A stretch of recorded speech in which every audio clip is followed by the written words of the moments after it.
Bismillahirrahmanirrahim. Wa annan nasa fi dzalika ala thalathati aqsamin. Sesungguhnya manusia itu di dalam hal tersebut berarti masih ada hubungannya dengan hikmah sebelumnya ya. Itu terbagi menjadi 3 golongan ya. Yang pertama, golongan pertama ghafilun munhamikun fi ghaflati qawiyat dairatu hissihi wa antamasat hadratu qudsihi fanadhal al-ihsan minal makhluqin wa lam yashhadhu min rabbil alamin imma i'tiqadan fasyirkuhu haliyun wa imma istinadan fasyirkuhu khafiyun ya. Golongan pertama itu adalah golongan orang yang lupa, ghafil. Golongan pertama ya, wong sing lengah, lupa. Munhamikun, dan lupanya keterlaluan ya, munhamikun itu keterlaluan. Fi ghaflatihi, dalam kelengahannya, lengahnya itu nemen. Qawiyat ya, qawiyat dairatu hissihi, sangat kuat pandangannya terhadap makhluknya ya kan. Kemarin sudah dijelaskan panjang lebar ya. Maksudnya apa kemarin? Ketika hati ya, mata hati bisa melihat bahwa Allah sebagai pemberi tunggal, maka di sini syariat yang menuntut untuk berterima kasih ya kepada makhluknya. Kalau masalah hati urusannya sudah cukup, sudah benar bahwa Allah lah yang sebagai pemberi tunggal. Tapi bukan berarti dalam hidup di dunia ini kita sudah mencukupkan dengan masalah hatine dewe ya. Ada hal-hal yang perlu diperhatikan, yaitu dalam hal ini bagaimana kita hubungannya dengan sesama. Kan kita ya, hubungannya dengan makhluk dengan khalik iya, kemudian tidak cukup di sini karena kita sebagai manusia sosial, bahwa kita akan terus bersinggungan dengan makhluknya kan gitu ya. Itulah yang menuntut kita untuk baik kepada makhluknya adalah syariat. Nah dalam hal ini dalam memahami hal ini itu manusia terdiri menjadi 3 golongan. Yang pertama golongan yang lalainya itu sangat ya. Jadi dia itu yang kuat dalam pandangannya adalah memandang manusianya.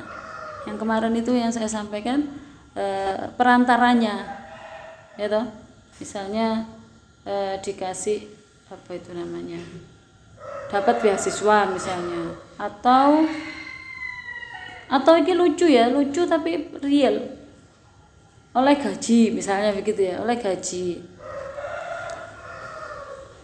Nah hakikatnya sing maringi gaji niku sinten?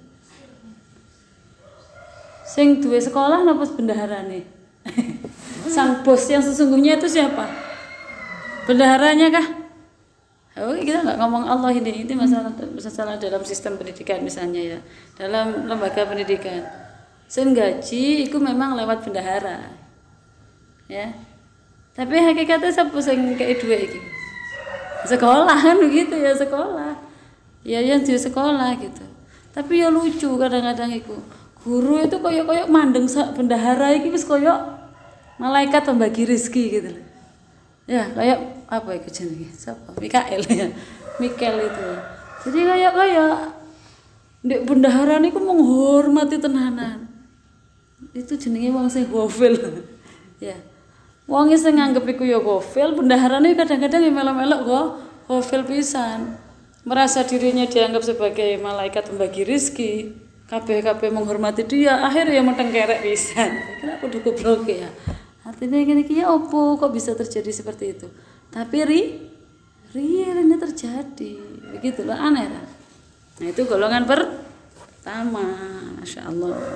Terus lupa pengirane, dadi matur suwune kan Gusti Allah. Akhirnya matur suwune ndek bendahara ini tadi. Jadi akhirnya nek bendahara iku Masya Allah gak wani ngomong gak. Bendahara kabeh ngomong apa ae, wah iki sing gak duwe aku. Dadi akhirnya itu dadi budaknya kebaikan bendahara. Lucu tenan iki ya Allah. lucu ya, lucu banget.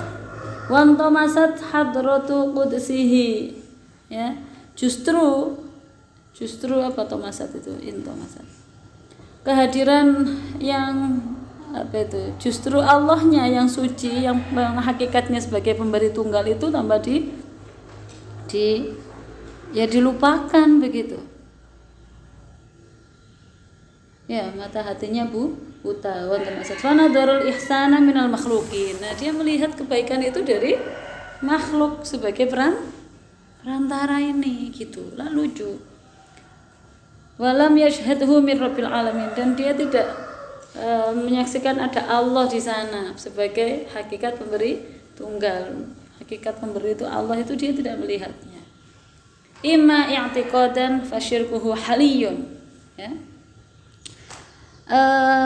Ketika meyakini bahwa pemberian itu adalah makhluk, maka jelas di sini kemusyrikannya. Fasyirkuhu haliyun, jelas sekali syiriknya. Ketika dia meyakini bahwa pemberi rizki ini adalah bosku atau bahkan bendaharaku.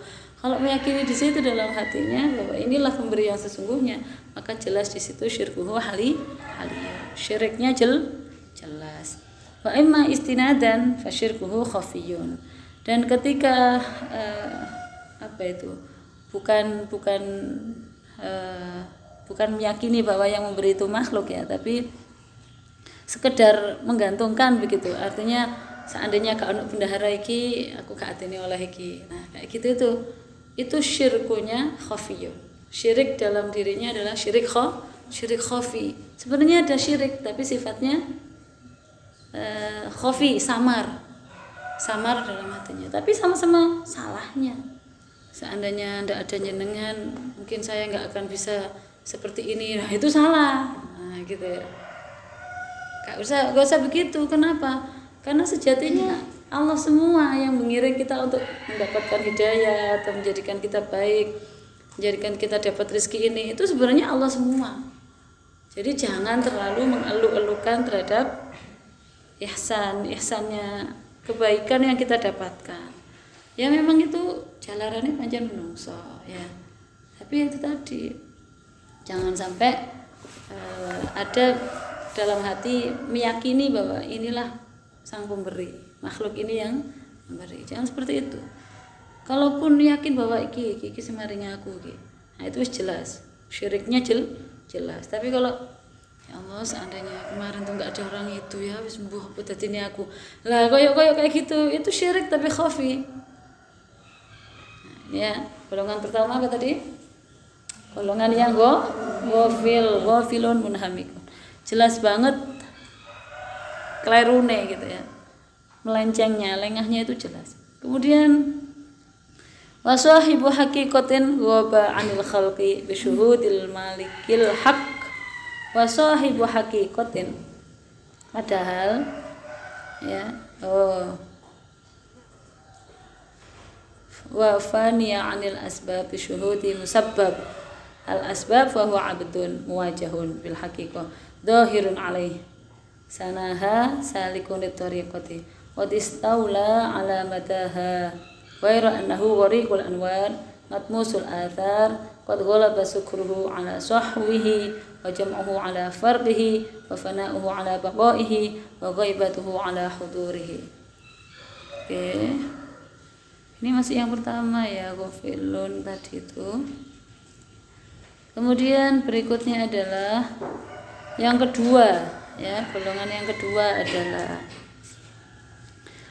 wasahibu haqiqatin ghaba 'anil khalqi bi syuhudil malikil haq. Ya, yang kedua, golongan yang kedua adalah orang yang melihat hakikat yang tidak melihat sama sekali karena penglihatannya penuh kepada malikul haq. Oke, wasahibu haqiqatin. Yang kedua adalah sahibul haqiqah. Dia tidak kelihatan sama sekali manusianya. Wis bendahara gak penting, ya. Sekolah gak penting, wis pokoknya sumber dana ini yang akhirnya menjadikan aku dapat rezeki gak penting kabeh. Wali anis nomor 1. Kayak nomor 1 kan fokusnya kepada yang ketok zahirnya. Nah yang kedua ini sahibul hakikoh. Jadi dia nggak melihat manusianya blas gak ketok. Ghaba 'anil khalq. Benar-benar gaib, makhluk itu benar-benar tidak ada, dianggap tidak ada. Nah, ya bodoh-bodoh ya bodoh-bodoh nggak baiknya. Akhirnya kurang bisa menghargai manusia sebagai perantara. Bagaimanapun juga di sana ada peran, paham? Ada peran dari makhluk, nggak bisa kita gobakan itu. Tidak bisa kita nafikan keberadaan makhluk sebagai perantara rezeki begitu. Ghaba 'anil khalqi, benar-benar menungsone gak ketok blas karena ketutup bisyuhudil malikil haq. Ketutup Gusti Allah yang Maha Malikil Haq. Nah ini bagaimana? Wa faniya 'anil asbab. Faniya itu fana itu apa? Rusak ya, hancur. Anil asbab bisyuhudi muhsam sabab. Artinya apa? Benar-benar makhluk ini gak dianggap ya, gak dianggap ketutup musababnya karena dia sudah terbiasa cara pandangnya adalah memandang musababnya, memandang Gusti Allahnya sebagai penyebab dari segala yang terjadi ya. Sumber sebab adalah Gusti Allah. Sahibul hakikoh, orang yang biasa melihat hakikat itu akhirnya gak pati ketok, gak pati ndelok sing dohir ya, sing ketok mripat dohir ini gak pati ketok soalnya ketutup musabbab ya. Fani 'anil asbab, sebabnya si manusia yang maringi dua iki itu adalah asbab ya. Yang menjadi sebabnya dia adalah musababnya adalah Gusti Allah. Begitulah ya. Gampangannya begitulah. Musabbabil asbab itu Gusti Allah. Lah asbab ini adalah makhluk yang sebagai perantara. Paham dari sini ya? Wis gak apa-apa. Ya sini iki pancene filsafat ya hikam ngaji filsafat. Fahuwa abdun muwajahun bil haqiqah. Nah, ya yang tipe hamba nomor 2 ini adalah hamba yang madhep ya kepada sesuatu yang hakikat. Jadi wis ora ketok sing delok kaya apa wis ora ketok. Zahirun alaih ya. Abdul muwajjahun bil haqiqah zahirun alaihi, jelas atasnya sanaha salikun litoriqah. Dia adalah hamba yang menghadap kepada hakikat ilahi, cahaya hakikat telah nampak di hadapannya ya. Zahirun tadi itu tempat telah nampak alaihi sanaha. Apa itu cahayanya wis jelas. Cahayanya Gusti Allah maksudnya itu tampak di hadapannya sehingga nutupi makhluk yang menjadi perantara itu ya. Hamba ini berjalan ya, sanaha salikun litoriqati. Sanaha salikun litoriqah. Salikun itu dia berjalan di jalan melalui toriqah, jalan menuju Allah yang dipakai sekelompok orang. Qadis taula, dan dia telah berhasil ala madaha ya, atas mencapai puncaknya, berhasil mencapai puncaknya. Ghairu annahu ghariqul anwar, dengan tanpa hanya saja dia tenggelam dalam cahaya ya, lautan sinar tauhid. Matmusul athar ya, mata hatinya tidak bisa athar ya, tidak bisa melihat selain Gusti Allah. Athar itu adalah selain Gusti Allah. Alam ini termasuk athar, makhluk juga termasuk athar, menungso itu termasuk athar. Jadi athar itu tertutup dengan lautan cahaya Gusti Allah. Qad ghalaba sukruhu ala sahwihi,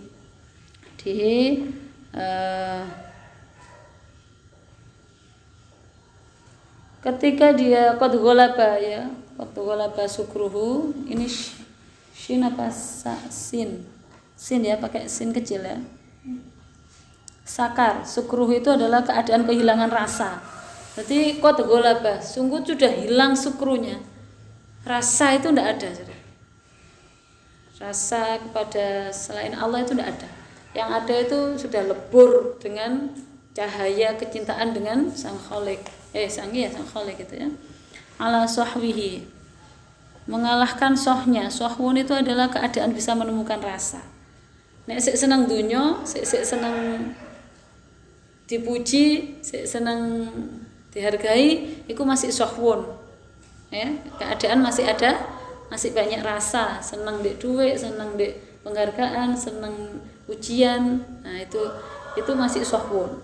Kalau sakrun itu adalah keadaan sudah tidak punya rasa. Nah, itu tadi sukrunnya mengalahkan sohwunnya. Paham? Tidak ada rasa kepada makhluk ini mengalahkan keadaan yang ada rasa. Sekak apa bisa dipahami kok ya, meskipun bulat tapi bisa dipahami. Wa jam'uhu ala farqihi wa fana'uhu ala baqaihi. Wa jam'uhu ala farqihi. Dan jamaknya atau melihat al-haq saja ya, atau jam'un itu adalah bersama ya, bersama Allah, itu jam'unnya bersama Allahnya itu melihat al-haq itu telah mengalahkan farqihi, kesendiriannya sebagai seorang manusia. Kumpulnya dia dengan Gusti Allah itu mengalahkan kesendiriannya sebagai manusia yang masih butuh dihargai, masih butuh dicintai dan sebagainya. Itu sudah dikalahkan dengan kebersamaannya dengan Gusti Allah. Kemudian fananya sudah dikalahkan oleh bakoknya ya. Fana itu adalah sesuatu yang sementara, yang bakal hancur ya, keduniawian lah intinya. Fana itu adalah sifat keduniawiannya sudah dihancurkan dengan sikap dengan keabadiannya bersama Gusti Allah. Wa ghaibatuhu ala hudurihi, dan ghaibah itu mengalahkan hudur, tafsiran kalimat sebelumnya. Ghaibahnya mengalahkan hudurnya, artinya hilangnya dia sebagai manusia, hakikatnya manusia yang juga memiliki unsur jasmaniyah ini loh hilang gitu ya. Hilang semua, terkalahkan oleh hudurnya, kehadiran dia di hadapan Gusti Allah. Wes intinya gelombang kedua ini adalah wali aneh gelombang satu gitu aja ya, golongan satu itu fokus kepada makhluk. Kalau golongan yang kedua adalah fokus kepada Khalik, sang penciptanya, Shahibul Haqiqah begitu. Yang ketiga, koyok golongan dua ini sudah sempurna ya, ternyata masih ada golongan ketiga lah. Bagaimana dengan golongan ketiga ya? Wa akmalu minhu, dan yang paling sempurna dari kedua golongan di atas itu adalah abdun syariba fazdada sahwan wa ghaba fazdada huduran fala jam'uhu yahjubuhu an farqihi wala farquhu yahjubuhu an jam'ihi wala fanatuhu yasudduhu an baqaihi wala baqauhu yasudduhu an fanaihi yu'ti kulladhi qistin qistahu wa yufi kulladhi haqqin haqqahu. Nah, ini ternyata yang ideal ya, yang ideal itu seharusnya jadi hamba itu bagaimana? Yang tengah-tengah ya, yang tengah-tengah di antara kelompok satu dan kelompok dua, begitu loh ya. Bagaimana itu? Ayo kita kaji di sini perkataannya. Wa akmalu minhu, dan yang paling sempurna di antaranya, di antara kedua golongan itu ya adalah ya, jadi seorang hamba itu sing pas iku piye begitu ya. Abdun syaribah, abdun yaitu seorang hamba yang syaribah minum ya, syaribah itu minum. Pokoknya kata-katanya Ibnu Athaillah Sakandari ini adalah zaman harus bisa memahami. Ini goresan tinta beliau yang akhirnya jadi hikam ini itu adalah goresan orang yang sedang dimabuk cinta kepada Allah. Oh ya. Jadi bukan kata-kata biasa begitu loh. tapi benar-benar kata-kata puitis, sehingga kadang-kadang kita sulit untuk memahami kalau kita juga tidak sedang dimabuk begitu loh. Jadi kita harus bisa memahami, memposisikan diri kita sebagai hamba yang sedang dimabuk cinta dengan Tuhannya. Kalau kita juga ikut seperti itu, memahaminya bisa lebih mudah daripada kita hanya sebagai pendatang baru, orang yang datang nggak ngerti apa-apa, moro-moro moco ini ya nggak kena chemistry-nya gitu loh, paham nggak? Rasanya nggak kena. Nah, kita harus pahami Ibnu Athaillah ini menulis ini tuh benar-benar perjalanan pengalaman spiritual beliau. Gitu. Ya, nah ini sampean kan sudah semuanya juga sudah sedang dalam fase ini kan, sehingga lebih mudah untuk memahami. Syariba fasdada sohwan. Apa tadi sohwan? Sohwan tadi lawan katanya sakwan atau sakron tadi lah ya. Apa sohwan?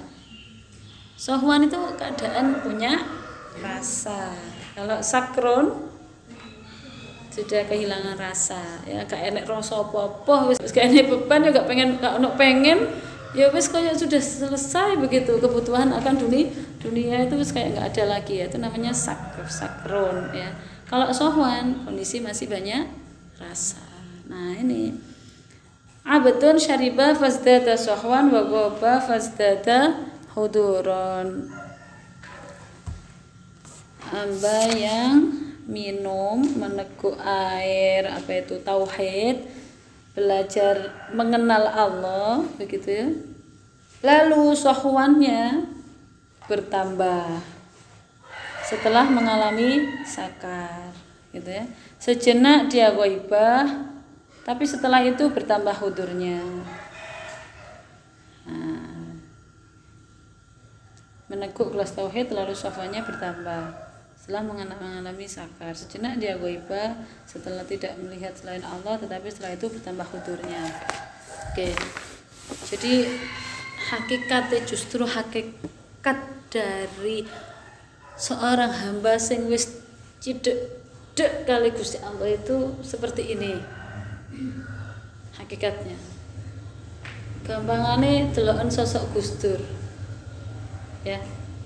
Gus Dur itu la ya'riful wali ilal wali begitu ya. Jadi ini saya mengumpulkan bagaimana pendapat-pendapat para ya wali yang bisa melihat wali yang sesungguhnya gitu ya, sesama wali. Jadi bukan saya yang melihat ya, bukan saya hanya menyampaikan. Gus Dur itu tidak bisa ditolak kewaliannya. Wis mbuh masih wong kok gak seneng kaya apa-apa, tidak akan merubah kewalian Gus Dur. Kewalian Gus Dur itu tidak lantas menjadikan Gus Dur itu menarik diri dari urusan dunia. Paham? Kewalian Gus Dur itu bukan berarti menjadikan Gus Dur itu menjadi hamba yang sudah berasik maksud dengan Gusti Allah tok di jero kamar wis pokoknya topo lah katakan begitu ya. Menikmati kecintaan dan apa itu keintiman dengan Gusti Allah karena sebab kewaliannya. Boten ternyata. Ya, tidak seperti itu. Justru ketika seorang wali, seorang hamba yang sudah meneguk air tauhid ya, meneguk minuman tauhid yang absolut ya, yang tertinggi, kayak ilmu tauhid yang tertinggi, itu dia fasdada sohwan wa ghaba. Fasdadan awalnya itu kan sohwan, awalnya ada rasa, kondisi ada rasa, kemudian wa ghaba kan, kemudian rasa itu hilang gitu. Ini proses ya, saya kira proses sebagai manusia, bukan berarti kita nggak bisa mencapai itu ya. Fasdada hudurun, justru setelah sudah mengalami sofwan, kemudian sofwannya hilang, kemudian tambahlah di sana hudur di Gusti Allah, tambah raket kehadiran bersama Allah, itu terpancar pada perbuatan yang seperti apa. Ini yang harus paham. Jadi ternyata ketika orang itu sudah semakin khudur dengan Allah, semakin hadir ya, hadirannya semakin dekat dengan Allah, justru bukan berarti menarik diri dari kehidupan duniawi, justru tidak seperti itu. Ternyata menjadi manusia yang fala jam'uhu yahjubuhu an farqihi. Jam'unnya, kondisi kumpul ambek Gusti Allah, itu tidak menghapus hakikat individualnya sebagai seorang manusia. Manusia yang punya kewajiban terhadap manusia lain. Begitu. Hebat kan ini ya. Bisa dipahami ya? Gus Dur ketika sudah sampai pada puncaknya hadir bersama Allah. Ya, bersama Allah. Bukan menjadikan Gus Dur itu kemudian eksklusif, memposisikan diri sebagai waliullah, menarik diri dari kehidupan dunia. Bukan, justru Gus Dur hadir di tengah-tengah manusia, di tengah-tengah masyarakat ya, di seluruh dunia. Siapapun yang membutuhkan Gus Dur ada di sana. Ini loh hebat. Ya, justru seperti itu seharusnya menjadi manusia gitu. Wala farquhu yahjubuhu an jam'ihi. Begitu juga sebaliknya. Sifat kemanusiaannya itu ya, kemanusiaannya itu bukan kemanusiaan ya, kemanusiawian ya. Kalau kemanusiaan kan lebih ke perbuatannya. Ini hakikat manusianya itu tidak menutupi jam'unnya, kebersamaannya dengan Gusti. Jadi kekasih Gusti Allah itu gak lali menungsane ya. Jadi menungso yo gak lali kebersamaannya dengan Gusti Allah. Bisa dipahami? Wala fana'uhu yasudduhu an baqaihi. Dan fanaknya sifat kesementaraannya ya, sementara baqo itu fana itu adalah sementara. Sementaranya itu tidak kemudian menutupi bakoknya. Sebagai manusia yang sementara itu tidak kemudian menutupi orientasi hidup abadinya di akhirat. Jadi tidak kemudian menowong dalam bepergian terus capek istirahat sejenak, nah gitu ya. Ketika istirahat sejenak ini dia nggak lupa akan hakikat perjalanan panjangnya yang sesungguhnya gitu loh, paham ya? Gak kemudian terus ngenak-ngenakin di rest area, terus marung-marung gak gelem ngalih karena kenaan ternyata di rest area enak yo. Terus kemudian lupa perjalanan yang sesungguhnya, tidak seperti itu. Jadi fanaknya itulah ya suduhu bakoihi an bakoihi ya. Wala bakoihi ya suduhu an fanaihi.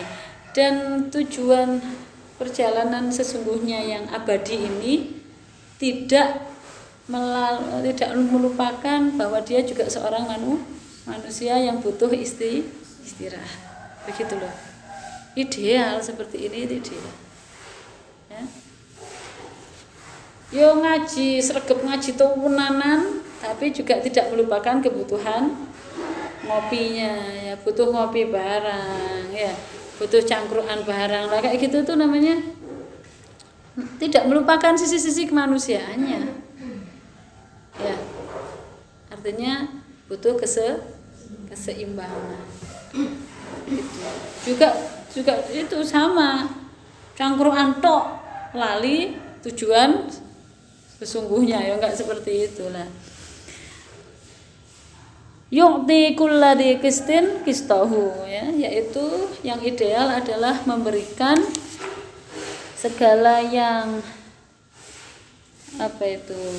proporsional, maksudnya mendudukkan setiap yang punya kedudukan, memberikan setiap yang berhak untuk mendapatkan kedudukan itu diberikan kedudukannya, artinya proporsional menempatkan hak dan kewajibannya.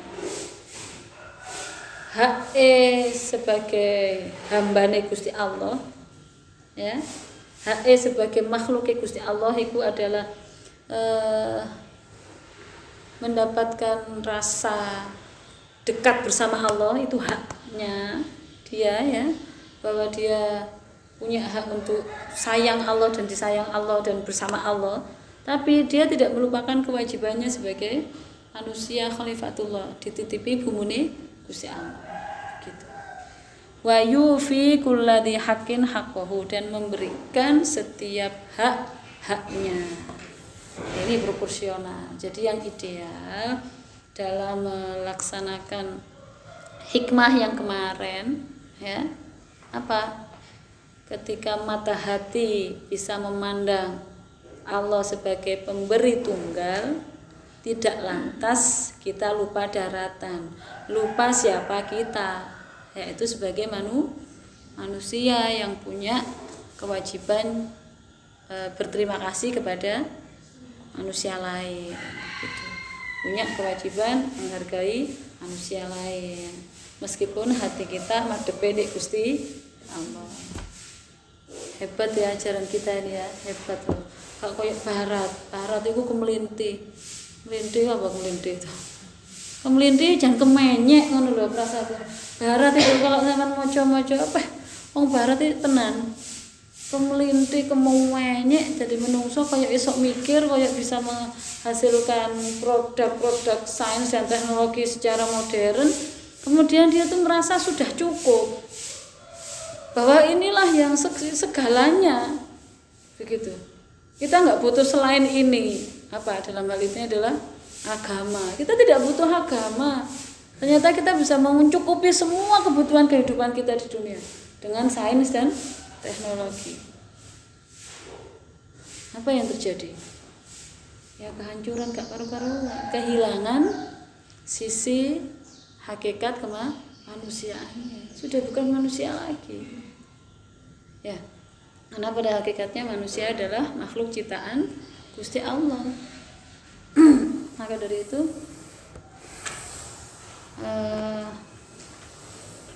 ya saja nih, kita juga nggak bisa posisikan kita benar banget gitu juga enggak sebenarnya ya.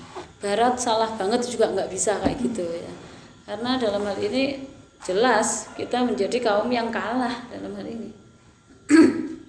Yang kalah dalam memegang tongkat estafet kepemimpinan dunia, ya kan ya, mau diakui atau tidak hari ini Barat sebagai pemimpin dunia begitu. Nah, di sini kita harus introspeksi apa kesalahan kita sebagai manusia. Nah, itu tadi kita terlalu dominan ortodoksinya kepada ajaran-ajaran Islam ya. Kita menganggap bahwa pintu ijtihad sudah tertutup.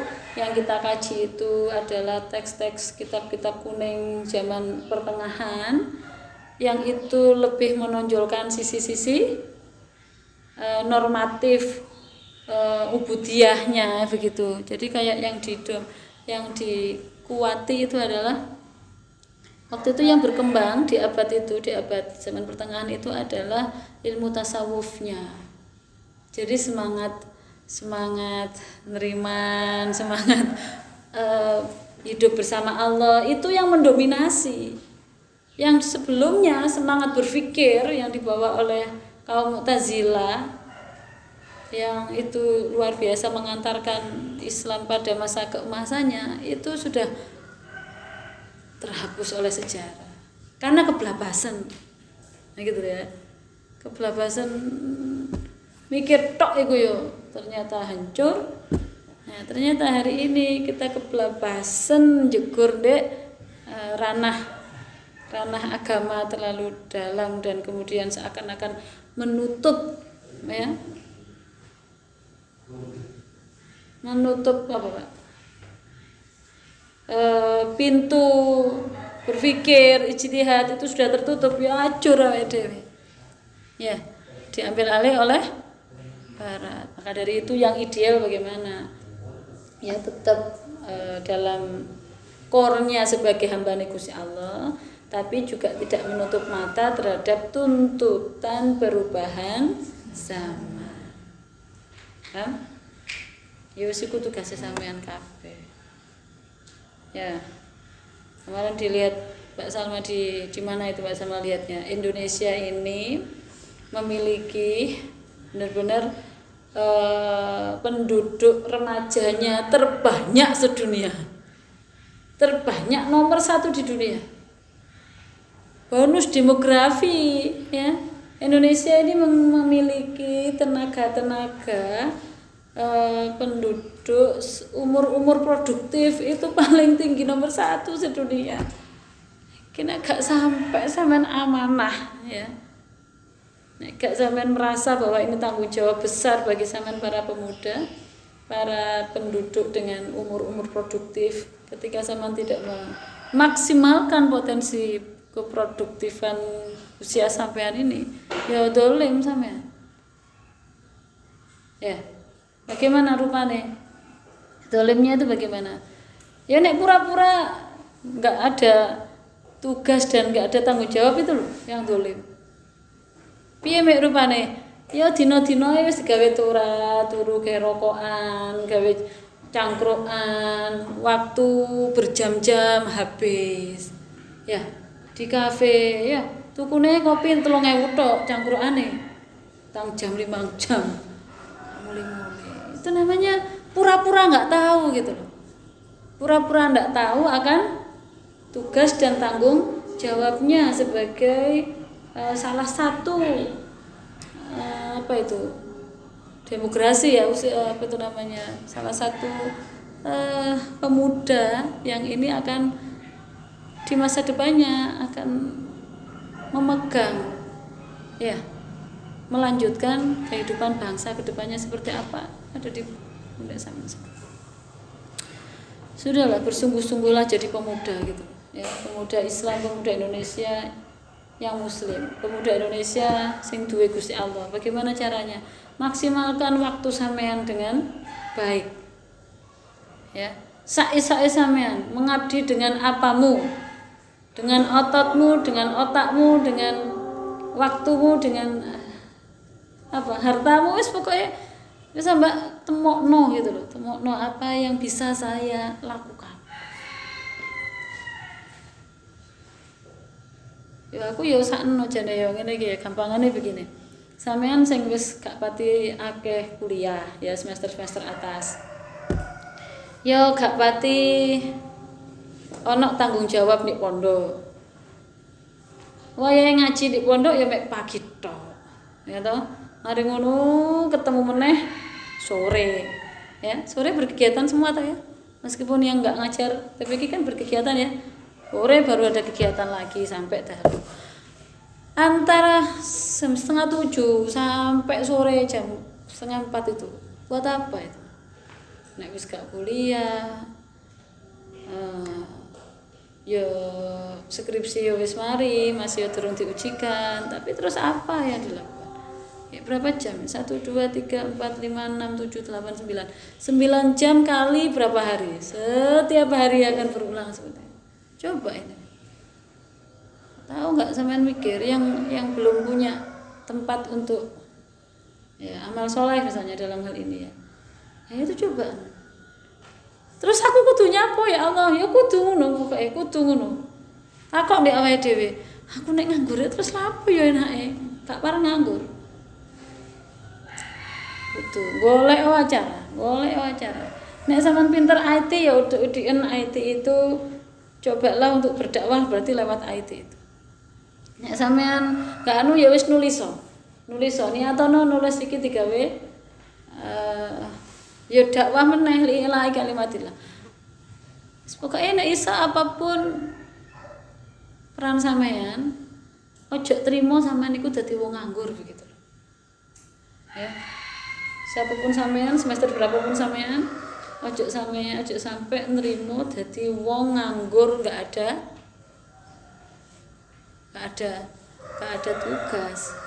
Jadi nek pancen gak ada tugas dari kampus, gak ada yang menugaskan, dari pondok gak ada yang menugaskan, ya berarti dirinya sendiri yang harus pandai-pandai menugaskan diriku. Aku harus berbuat ini, aku harus amal soleh, aku harus begitu. Saya kira nek ya Allah wis dari 100% lah, katakan dari 100% bonus demografi penduduk Indonesia ini punya ya, dari 100%-nya 10% saja wis, 10% tok wis yang punya cara pandang seperti itu ya, jadi pemuda yang ndak kuat nganggur. Nah itu wis bersyukur negara ini begitu ya, bersyukur negara. Mudah-mudahan manfaat bisa dipahami. Amin. Al-Fatihah.